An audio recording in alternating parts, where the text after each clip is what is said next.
Ang kwento ni Tomby. Ang kwentong ito ay hango sa totoong buhay.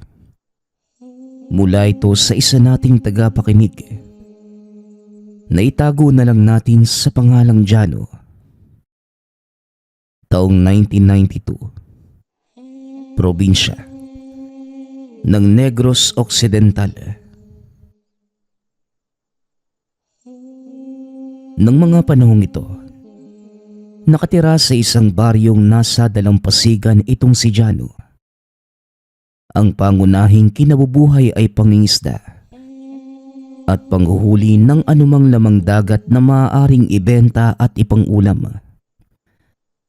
Nasa edad 18 ang binata ng mamatayang ama at bilang nag-iisang lalaki sa pamilya, si Jano ang naging sandalan ng ina sa pagtataguyod ng maliliit pang mga kapatid. Halos lahat ng trabaho pinapatos ng binata mula sa pagbibilad ng tuyo, pangingisda at paghakot ng mga banyera sa bagsakan ng isda. Walang inuurungang trabaho ang binata dahil kailangan itong kumita ng pera para may makain ang mga kapatid. Namasukan bilang katulong ang ina sa syudad, ngunit hindi rin pinalad ang ginang dahil sa hirap ng trabaho. Nagkasakit ito at kalaunan ay pumanaw. Naging mabigat para kay Jano ang mga pangyayari, ngunit hindi pa din ito sumuko. Alam ng binata na siya na lamang ang tanging inaasahan ng dalawang kapatid. Andrew, Ella, magsikap kayo sa pag-aaral dahil walang ibang tutulong sa inyo pagdating ng panahon. Mahirap mabuhay sa mundong to kapag wala kang pinag-aralan. Tignan niyo ko, hanggang dito na lang ang buhay ko. Pero hindi ako titigil hanggat hindi kayo natatapos sa pag-aaral. Wika ni Jano sa mga kapatid. Sa awa ng Diyos, naging maganda naman ang resulta ng pagsisikap. Nakapagtapos ang mga kapatid ng sekundarya. Balak ni Jano na pag-aralin ang mga ito ng kolehiyo. Ngunit sa kasamaang palad, hindi sapat ang kinikita para tustusan ang kanilang pag-aaral. Naganap ito ng trabaho sa mga kakilala. At sakto namang isa sa mga kaibigan ang nag-alok sa kanya ng pagkakakitaan. May alam akong pagkakakitaan, pare. Pero medyo delikado, ha. Siguradong isang lakad lang. Tiba-tiba tayo. Mababayaran mo na yung matrikula ng mga kapatid mo. Isipin mo na lang sila, pare. Kung gusto mo mapagtapos ng pag-aaral sina Andrew at Ella. Wika ng kaibigan ng binata na si Arman. Bakit? Gaano ba kadelikado ang gagawin natin? Tanong ng binata. Hindi naman delikado ang gagawin, pero magiging mainit tayo sa mga otoridad, lalo na sa mga bantay dagat. Tugon ni Arman. Bantay dagat? Bakit naman sa kanila pa? Ang trabaho kasi natin, pangungulekta ng itlog ng pawikan at pagbibenta nito. Alam mo naman na mahabang pagkakakulong ang parusa kapag nahuli ka. Pero pare, isang lakad natin, libo-libong piso ang kikitain mo. Tugon ni Arman. Nang mga panahong ito, laganap ang pangunguha ng itlog ng pawikan para ipagbili sa mga kainang pagmamay-ari ng mga incheck. Sinasabi na may kakaibang taglay na sangkap ang itlog ng pawikan na maaaring makapagpagaling ng mga karamdaman. Kung hindi naman tayo mahuhuli, wala naman sigurong problema, 'di ba? Wika ni Jano Napangiti si Arman dahil napapayag nito ang kaibigan. Tama ka. Walang magiging problema kung hindi tayo mahuhuli. Mamayang gabi, kung gusto mong sumama, puntahan mo ako sa bahay. Tugon ni Arman. Nakapagpasya ang binatang sumama. Sige pare, pero ito na ang una at huling pagkakataong gagawin ko ito ha. Sige lang, walang problema. Subukan mo lang dahil pag nahawakan mo na ang pera, ikaw mismo ang mag-aaya sa akin. Wika ni Arman. Kinagabihan, matapos maghapunan kagad ng lumakad ang binata. Pagkarating sa tahanan ni Arman, handa na ang kanilang mga dadalhing kagamitan. Isang kahong lalagyan ng yelo, pala at mga kalaykay. O tara na, tulungan mo na ako sa mga gamit. Ikakarga natin sa bangka. Wika ni Arman. Hindi na nagdalawang isip pa si Jano. Dali-dali itong kumilos. Nang matapos ikarga ang mga kagamitan, kagad nang pumunta ang dalawa sa kabilang isla. Walang nakatira sa lugar na ito. Napakaliit at purong buhangin ang nasa paligid. Kadalasang dito bumibisita ang mga pawikan upang mangitlog. Kaya alam ni Arman na madami ang kanilang makukuha sa lugar.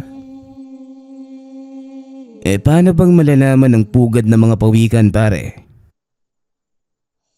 Tanong ni Jano habang marahan silang naglalakad papunta sa dalampasigan. Hindi nagdala ng pang-ilaw ang mga ito, sa kadahilan ng maaari silang makita ng bantay dagat na nag-iikot sa lugar. Madali lang pare, pero hindi mga lumang itlog ang pakay natin dito ha. May mga pawikang sasampa sa buhangin para mangitlog at yun ang aabangan natin dito. Wika ni Arman. Nagtayo ito ng maliit na kubong gawas sa mga dahon ng niyog para hindi sila makita ng mga sasampang pawikan. Medyo maaga pa ng mga sandaling yun. Tinatayang nasa 8:00 pa lamang ng gabi. Alam ng dalawa na aktibo pa ang mga bantay dagat sa pagpapatrolya.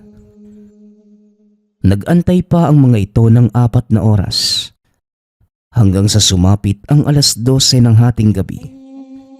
Dito na nagsimulang maglakad sa paligid ang magkaibigan. Sa hindi kalayuan, nakita ng mga ito ang isang pawikang nagsisimula ng mangitlog. Dali-dali itong nilapitan ng dalawa at saktong nakalapit na sila. Lumabas na ang unang kumpol ng itlog nito. Kagad namang kinuha ng binata ang lumalabas na itlog. Inilalagay ito sa kanilang sisidlan. Pinili ni Arman na saluhin ito mula sa pawikan. Nang sa ganon, hindi na kailangan pang magukay. Ilang sandali pa, natapos ng mangitlog ang pawikan. Tinatayang nasa mahigit 100 itlog ang nilabas nito bago tuluyang bumalik sa tubig. Ayos pare, mahigit 10,000 na ang halaga nito.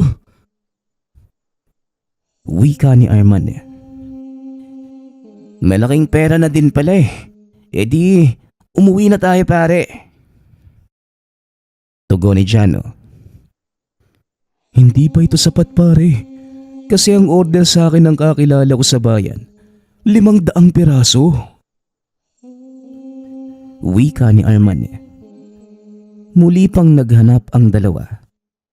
Hanggang sa makakita muli sila ng isa pang pawikan. Sa pagkakataong ito, mas malaki ito kaysa kanina. Kaya alam ni Arman, mas marami ang ilalabas nitong itlog. Dali-dali silang lumapit sa hayop na nooy nakapwesto na para mangitlog. Ilang sandali pa ay nagsimula na nga ang kanilang hinihintay.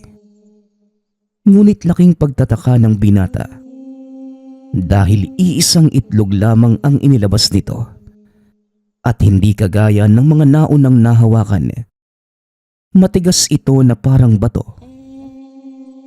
Matapos ilabas ng pawikan ang itlog, kagad itong bumalik sa tubig.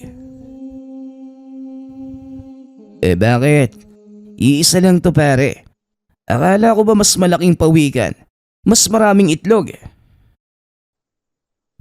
Tanong ng binata. Hindi ko nga din maintindihan pare. Hayaan mo na. Itago mo na lang yung isang yan. Malay mo may dalang swerte. Tugon ng kaibigan. Sinunod ni Jano ang sinabi nito. Inilagay sa bulsa ang nakuha. Nagpatuloy sa kanilang ginagawa. Napuno ng mga ito ang kanilang sisidlan. Kinabukasan ay naibenta sa malaking halaga. Hindi makapaniwala si Jano na ganung kalaking pera ang kinikita nito. At sa kauna-unahang pagkakataon, nakahawak ito ng malaking halaga. Ginamit ni Jano ang pera upang mabayaran ang matrikula ng dalawang kapatid. Alam ng binata na hindi lamang ito ang kailangan niyang alalahanin. Kailangan ni Janong makapag-ipon para sa susunod pang mga taon. Kaya kahit labag man sa kalooban at may takot, muli nitong inaya ang kaibigan upang manguha ng itlog ng pawikan. Nagpatuloy sa ganong gawain ang dalawa nang hindi namamalayan ng mga otoridad. Nagawang makaipon ni Jano na ipagawa ang kanilang tahanan. Ngunit lingid sa kalaman ng binata na may kaakibat na kamalasan ang ginagawa niya. Habang naglalaba ng mga damit, nakapa ni Ella ang bato sa bulsa ni Jano at iniabot yon sa kanya. Kuya, nakuha ko po ito sa bulsa ng pantalon niyo. Ano po ba ito? Tanong ng dalaga. Hindi ko din alam, Ella. Ilapag mo na lang dyan sa mesa. Kukunin ko na lang mamaya. Tugon ng binata. Inilapag naman ito ng dalaga. Kagad nang itinuloy ang ginagawa. Hindi naman namalaya ni Jano na pumasok ng tahanan ang kapatid na si Andrew at nakita ang bato. Kinuha niya ito nang hindi nagpapaalam sa kuya. Muling lumabas ng tahanan. Nawaglit na lamang ito sa alaala ng binata. Hanggang kinahaponan, pumunta ito sa bayan upang makipag-inuman kay Arman. Kasama nito sa mesa ang isang matandang kilala sa lugar bilang manggagamot.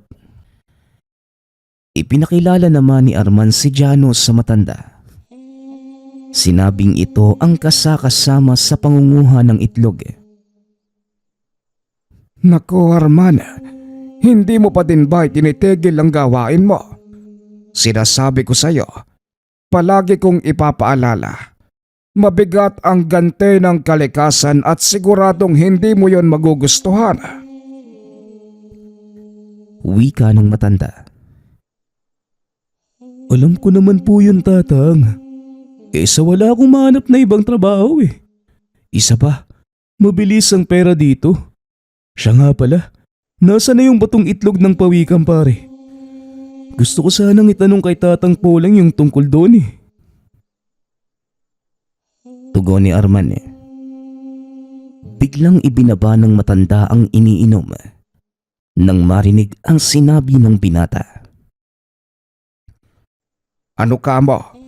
Batong itlog ng pawikan. Nakakuha kayo ng trabong ko nito? Tanong na matanda. Nagkatinginan naman ang dalawa dahil sa naging ekspresyon nito.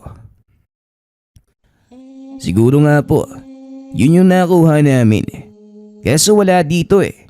Naiwan ko sa bahay. Tugon ng binata. Napatayo ang matanda at dali-daling inaya si Jano na puntahan ito. Hindi mo alam ang ginagawa mo, bata. Ikaw ang nakakuha ng trabong ko. Kaya hindi mo ito dapat hinihiwalay sa katawan mo.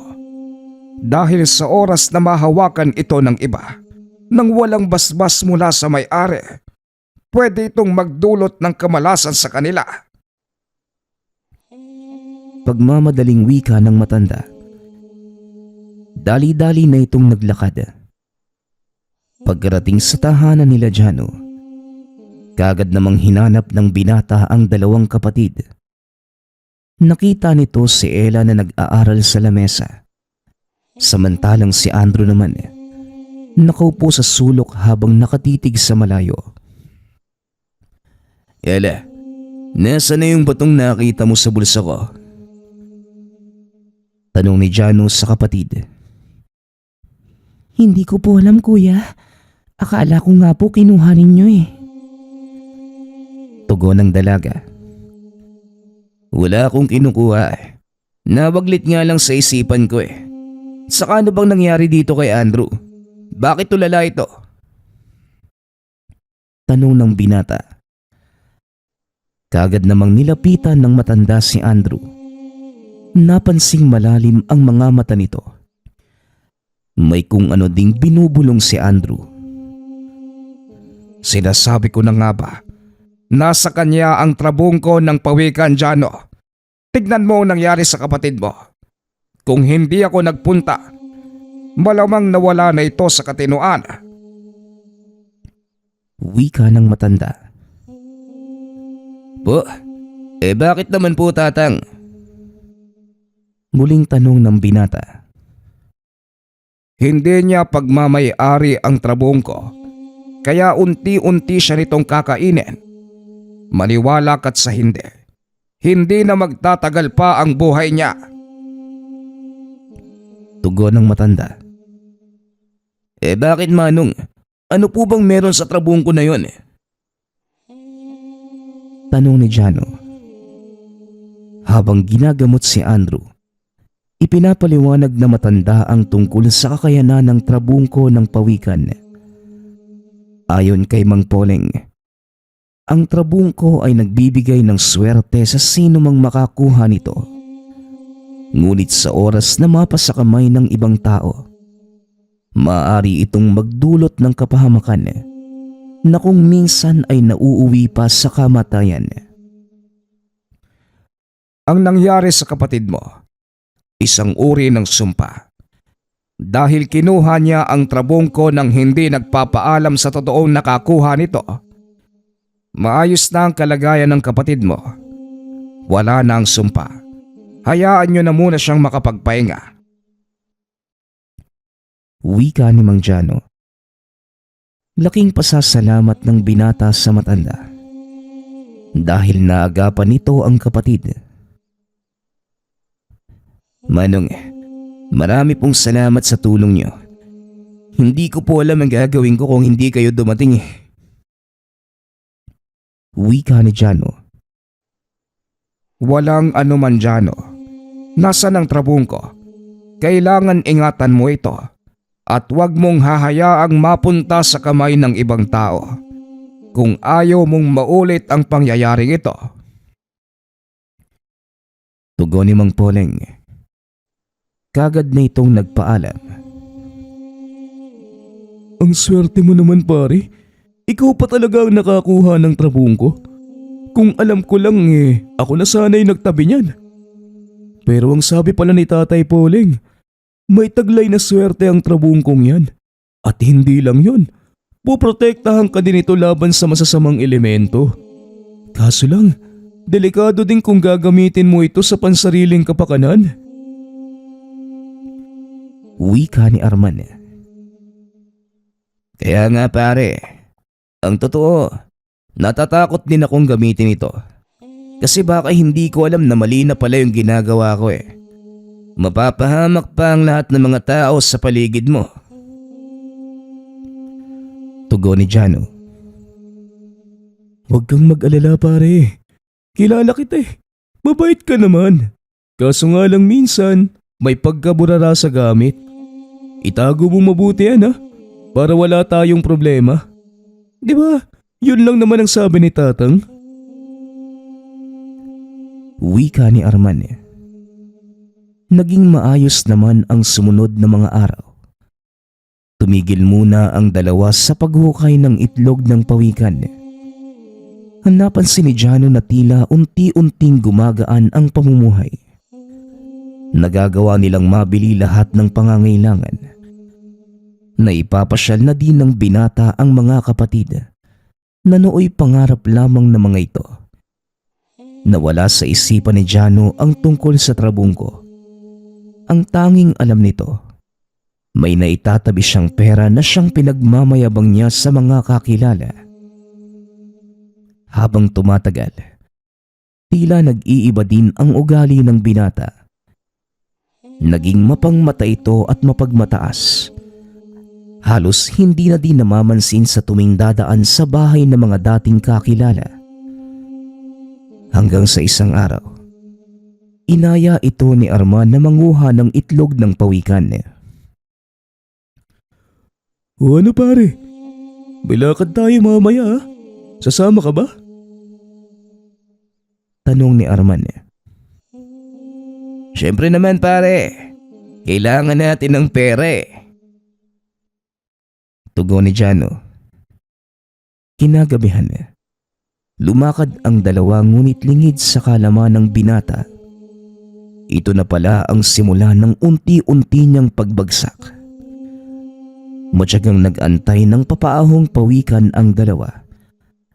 At habang naghahantay sa kanilang maliit na kubo, napag-uusapan ng mga ito ang tungkol sa kanilang mga plano. Alam mo Jano, siguro huling lakad ko na to. Bala ko kasi lumuwas na Maynila para ayusin na yung buhay ko. Medyo nagsasawa na din ako sa buhay dito eh. Buti ka pa, naging maayos na yung pamumuhay mo. Wika ni Arman. Bakit naman pabigla-bigla yung pasya mo?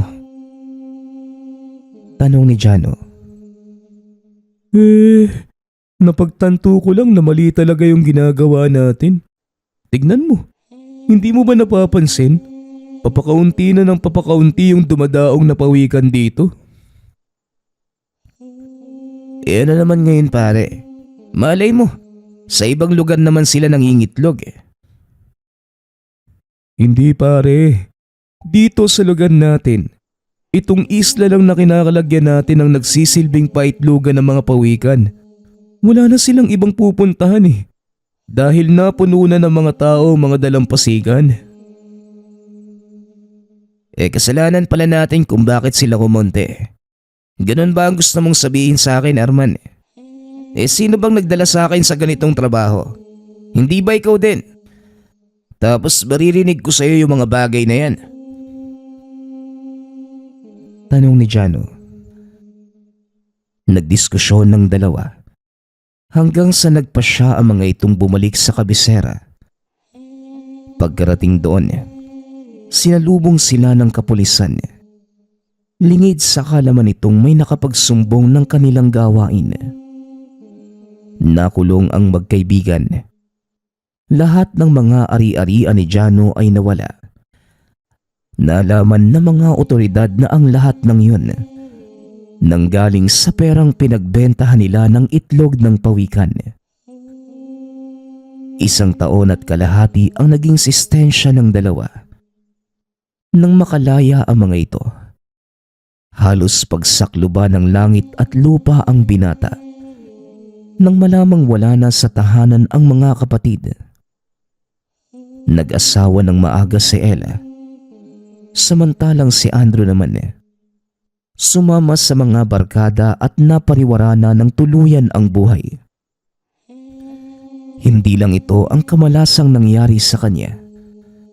Maging ang lupaing kinatitirikan ng tahanan, nahatak na din ng bangko. Napag-alaman ng binatang isinanla ito ng ama.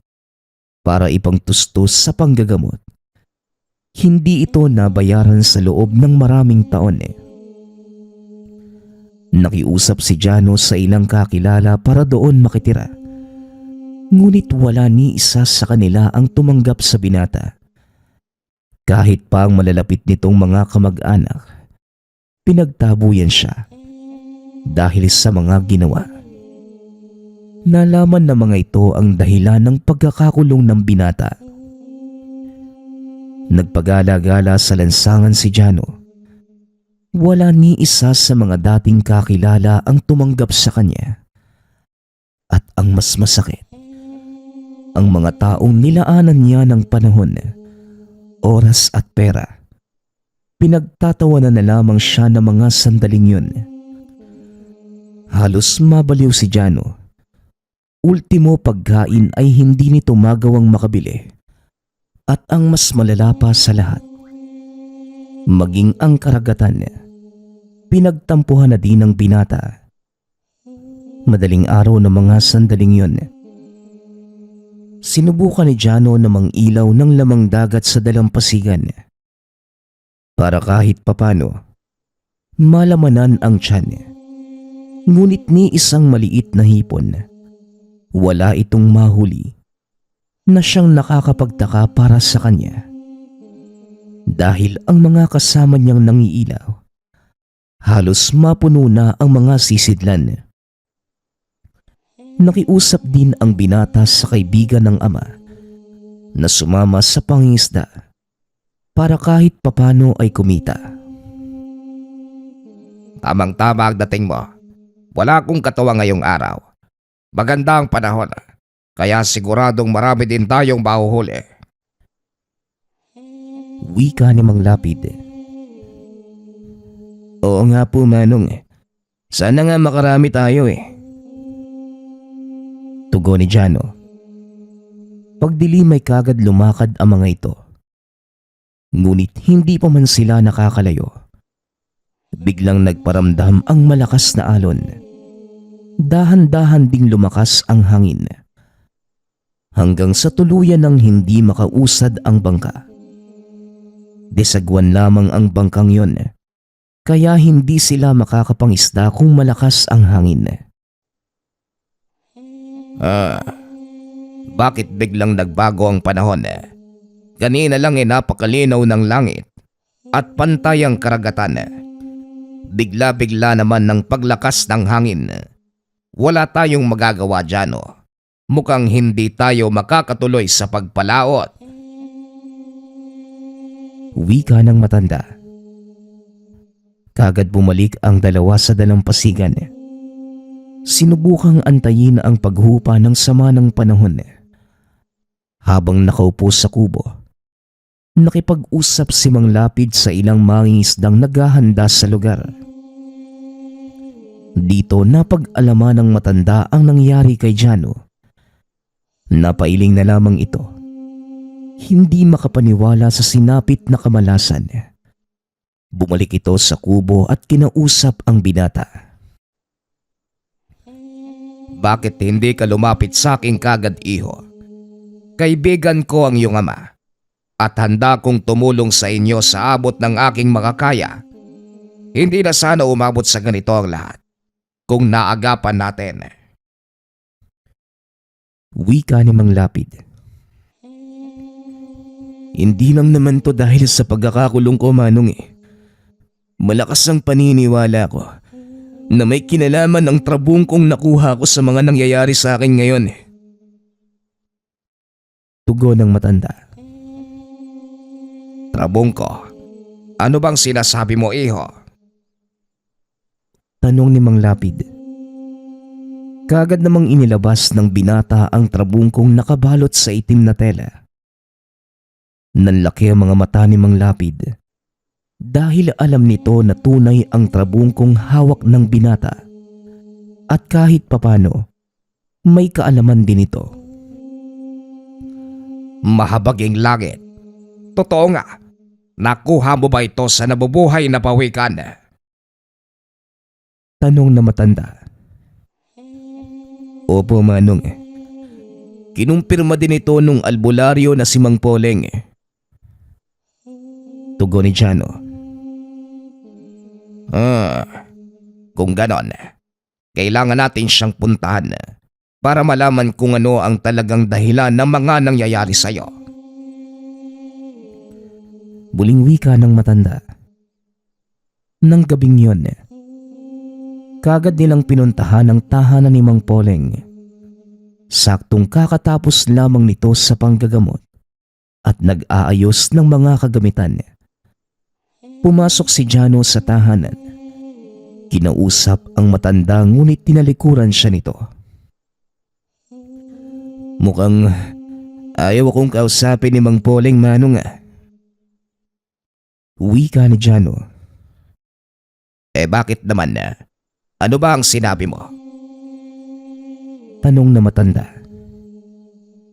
Sinabi ko lang naman na may tatanong ako. Ayun, tumalikod ka agad. Tara, punta muna tayo sa tindahan at may bibilhin lang ako. Wika ni Mang Lapid.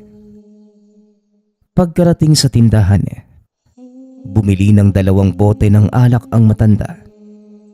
Napangiti na lamang si Jano dahil nakalimutan nitong mahilig uminom ang manggagamot. Matapos ay kagad na silang bumalik sa tahanan nito. Napakamot ng ulo si Mang Lapid. Nakita nitong nakahanda na ang maliit na lamesa. Ang tagal nyo namang dumating. Uhaw na ako eh. Wika ni Mang Poleng. Pasensya na po, Manong. Ito na po ang paborito niyong alak. Nagdala na din po kami ng pulutan.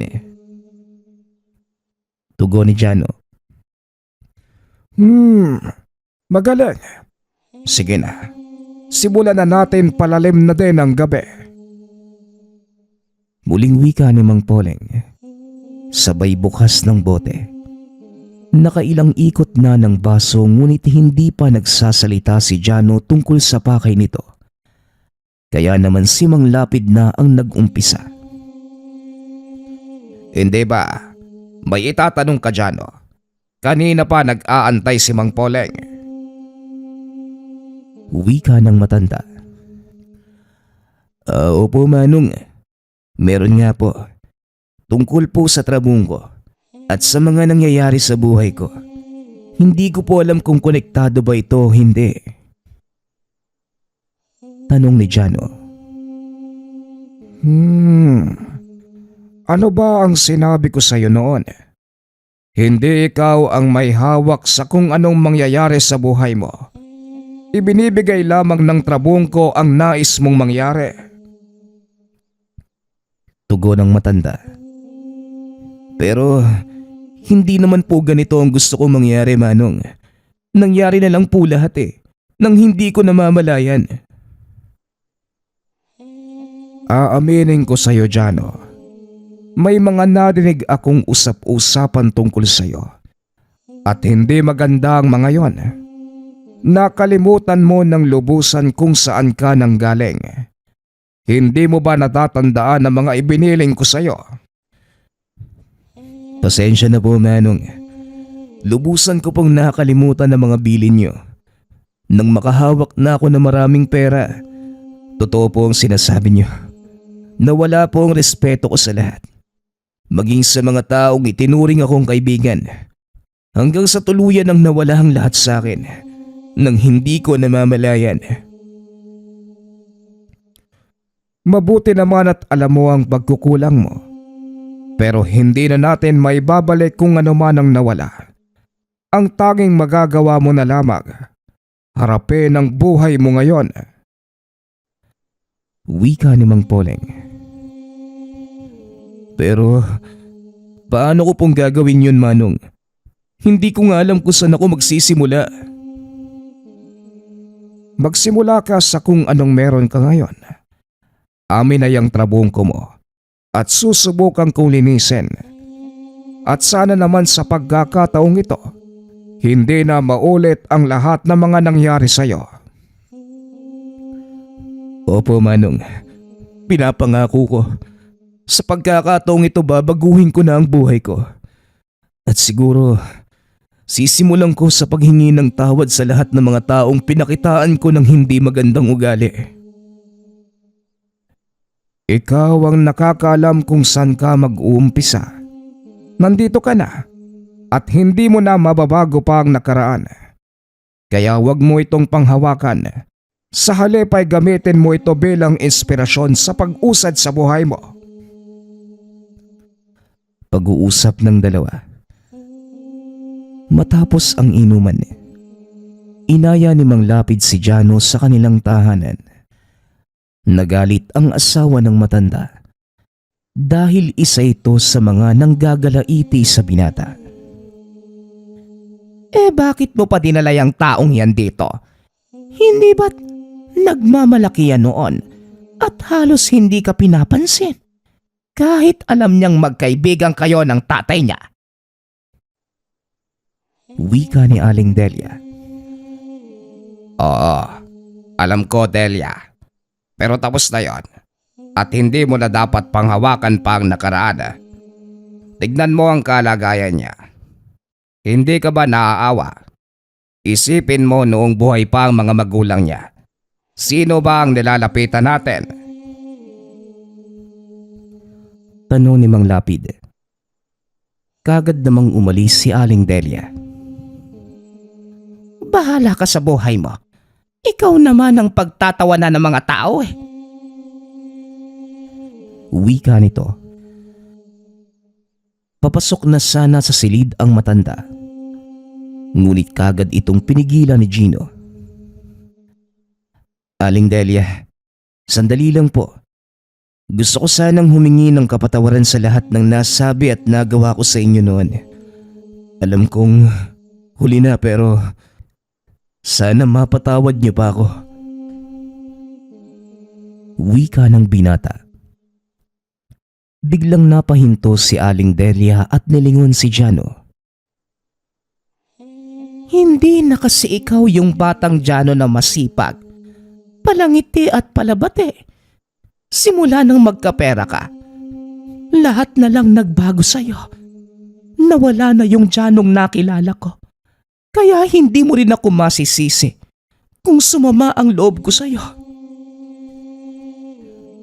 Tugon ng matanda. Biglang napaiyak si Jano. Napayakap sa matanda. Naalala nito ang lahat ng mga nangyari noong kabataan.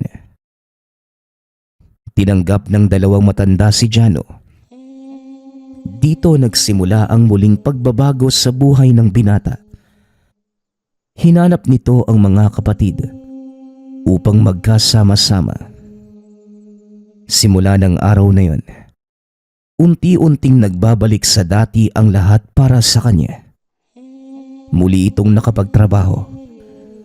Paunti-unti ay nakapagpagawa ng tahanan. Muli silang namuhay na mga kapatid na magkakasama. Tuluyan na ding nawala ang sumpa ng trabungko at nagamit niya ito sa tamang paraan.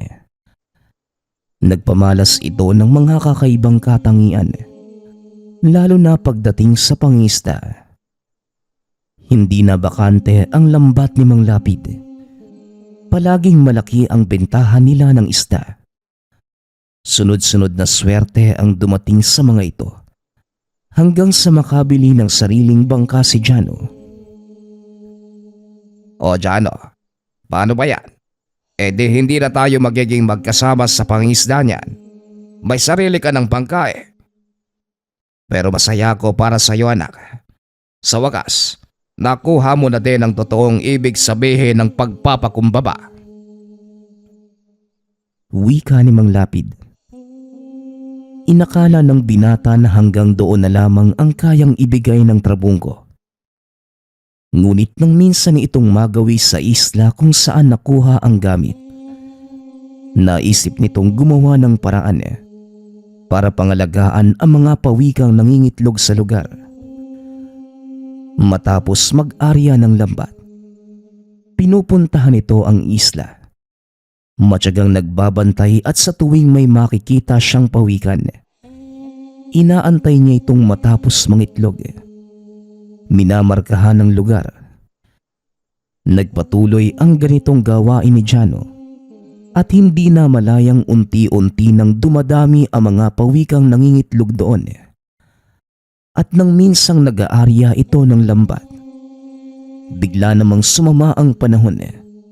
Lumaki ang alon at dahil kargado ang bangka, pinasukan ito ng tubig hanggang sa tuluyang lumubog. Nagbalutang-lutang si Jano sa dagat sa loob ng ilang oras hanggang sa makaramdam ito ng pamumulikat at tuluyang hindi na maigalaw pa ang mga paa. Hinayaan na lang ng binatang lumubog siya sa tubig. Iniisip na marahil yun na ang kanyang katapusan. Ngunit ilang minuto ang nakalipas. Nakakita ito ng napakatingkad na liwanag. Umubo ng malakas. Nilabas ng binata ang nalunok na tubig.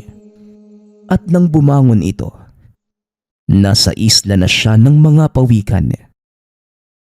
Nakita ng binata ang mga bakas ng hayop sa tabi na nagpapatunay na hinatak siya ng mga ito papunta sa dalampasigan.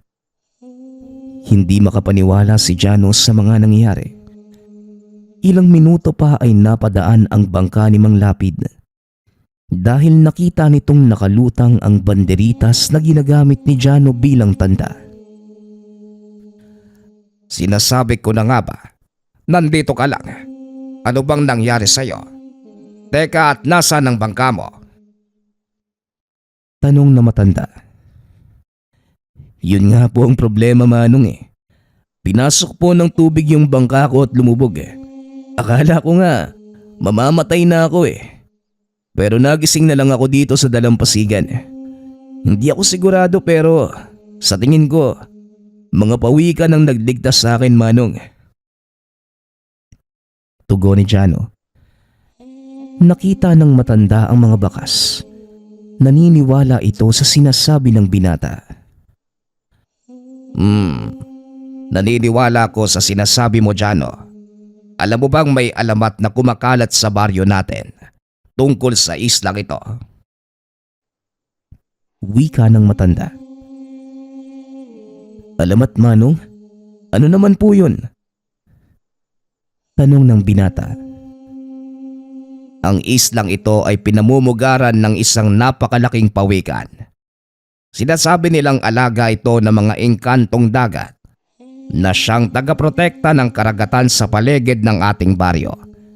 Hindi lang ako sigurado kung totoo ang alamat na yon. Pero marami na ang nakapagsabi na nakita nila ang higanteng pawikan na palutang-lutang sa karagatan at may babaeng nakasakay sa likod nito. Pagkukwento ng matanda.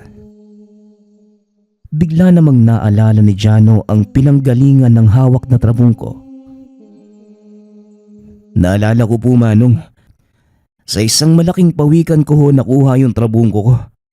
Nangitlog po pero isang itlog lang ang nilabas. Wika ni Jano. Natawa naman ng matanda at muling nagsalita. Hindi nangingitlog ang mga lalaking pawikan, Jano. Kaya imposible ang sinasabi mo. Wika ni Mang Lapid.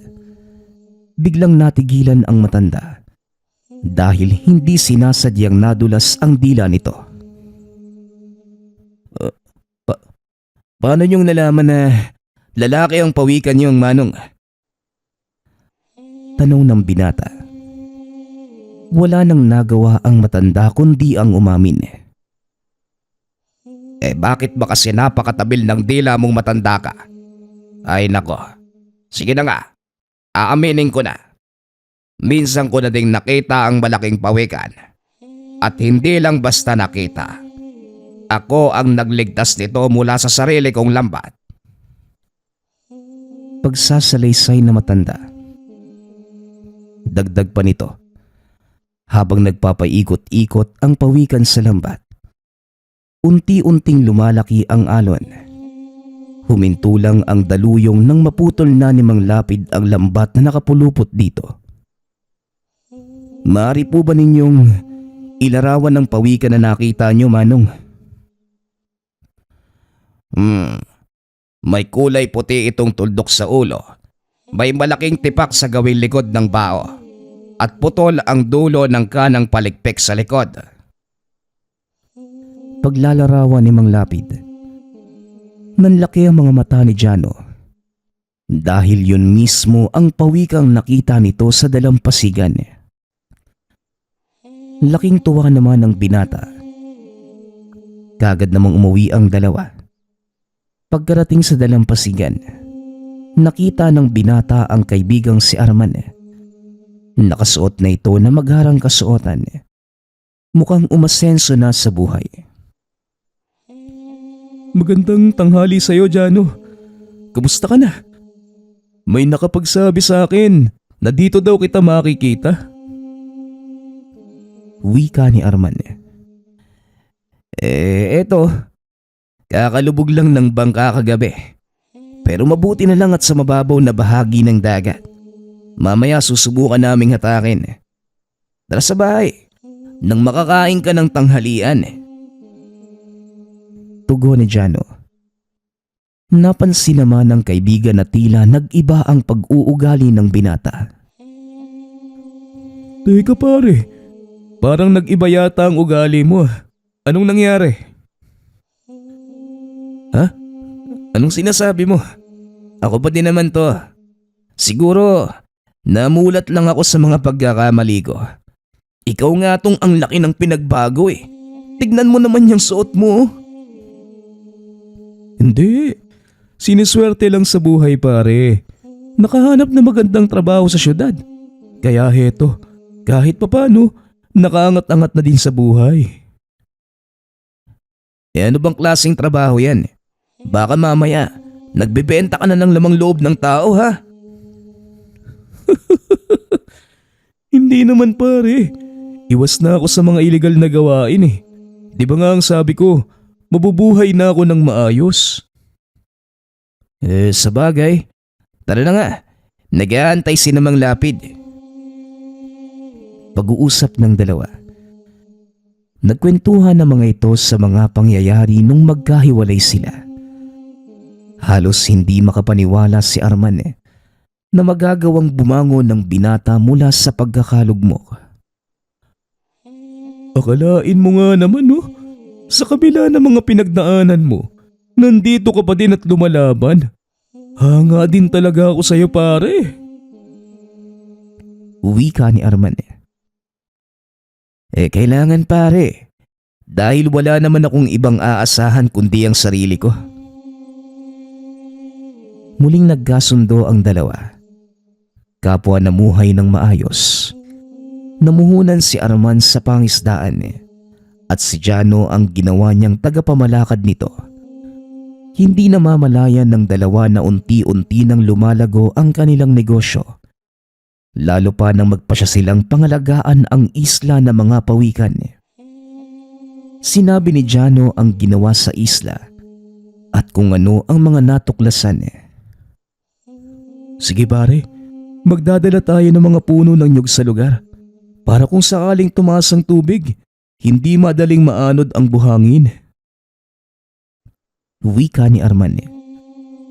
Naging bahagi ng adikain ni Jano ang kaibigan. Hindi nila ito pinaalam sa iba. Ngunit natuklasan ito ng pamahalaan. Noong una, kine-question ang kanilang motibo. Ngunit nang lumaon, nawala na ang mga agam-agam ng otoridad sa kanila. Alam mo Arman, kung alam ko lang dati na ito pala yung dapat kong ginawa, hindi na sana nagkandaleche-leche pa yung buhay natin, oh? Wika ni Jano. Ako din pare, hindi na sana nasayang yung panahon natin sa mga walang kwentang bagay. Tugon ni Arman. Alam nyo kung minsan, kailangan din nating madapa sa putekan para matutunan nating bumangon at umahon. Kaya hindi na masama ang naging karanasan nyong dalawa. Pagpasalamatan ninyo dahil naging kasangkapan kayo ng Panginoon para makatulong sa iba. Matapos ang pag-uusap na yun, pumunta sa isla ang dalawa kung saan sila nagbubungkal ng itlog ng pawikan. Napakapayapa na at sariwang hangin ang sumalubong sa kanila. Malalaki na din ang puno ng nyog na itinanim ng mga ito, kaya lalo pang gumanda ang kapaligiran. Tingnan mo tayong dalawa pare oh. Dati, naghuhukay tayo dito para kumuha ng mga itlog.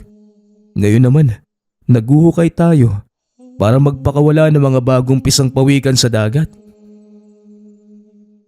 Wika ni Arman, habang isa-isang dinadampot ang maliliit na pawikang pilit gumagapang papunta sa tubig. Oo nga pare, natatawa na nga lang ako pag naalala ko yung mga kalokohan natin dati.